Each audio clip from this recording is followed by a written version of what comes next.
And today, ABC News has gone pink across every broadcast, saluting Breast Cancer Awareness Month and the search for a cure.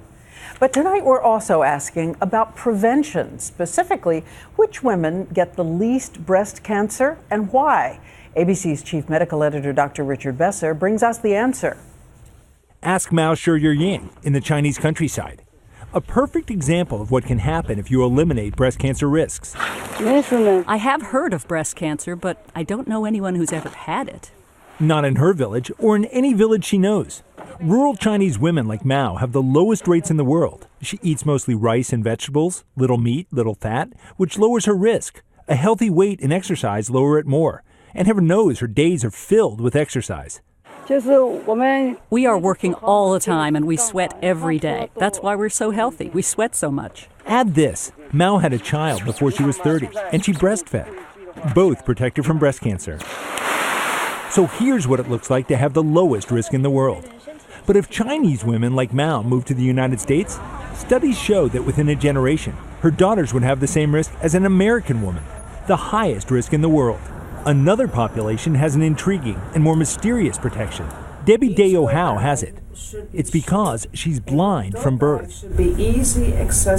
Why would that protect against breast cancer?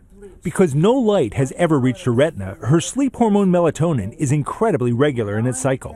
Not so in women who do overnight work or have a crazy sleep schedule. Some studies link a melatonin level like Debbie's to lower risk of breast cancer. So keeping a regular sleep schedule may protect you.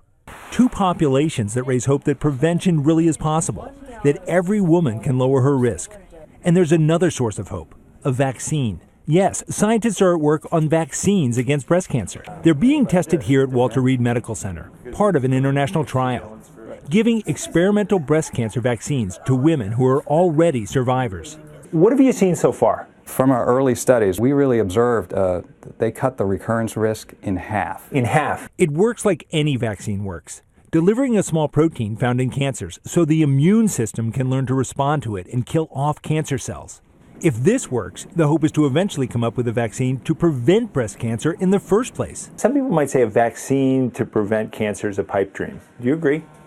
No, I think it's within reach. If a vaccine happens, American women could, like Mao, someday be able to say, I've heard of breast cancer, but I don't know anyone who's ever had it. Wouldn't that be a dream? A vaccine within reach? That's right. When? And could it be for everyone? Well, they'll finish enrolling 1,000 women in this trial by the end of the year. And in 3 years, they'll know whether it prevents breast cancer from coming back. Then the big question from there is, can it prevent breast cancer in the first place? This gives us a lot of hope there. But I want to go back to the two groups of women you showed us and talked about prevention. Yeah. What does this teach us? How radically different is their rate of breast cancer and everyone else's? Well, the women in China, it's 1/10 the rate of women in this country. And we can learn from their behaviors. Those are things we can do. That's what PINK is all about, learning to prevent, learning from others to reduce breast cancer in women here. All right, thanks so much, Rich. And we've set up a special website. I know you're there, abcnewsgoespink.com, with resources and information for Americans with breast cancer. So go there, take the Pink Pledge, pay tributes to loved ones battling the disease, and start the conversation and join in the conversation about breast cancer.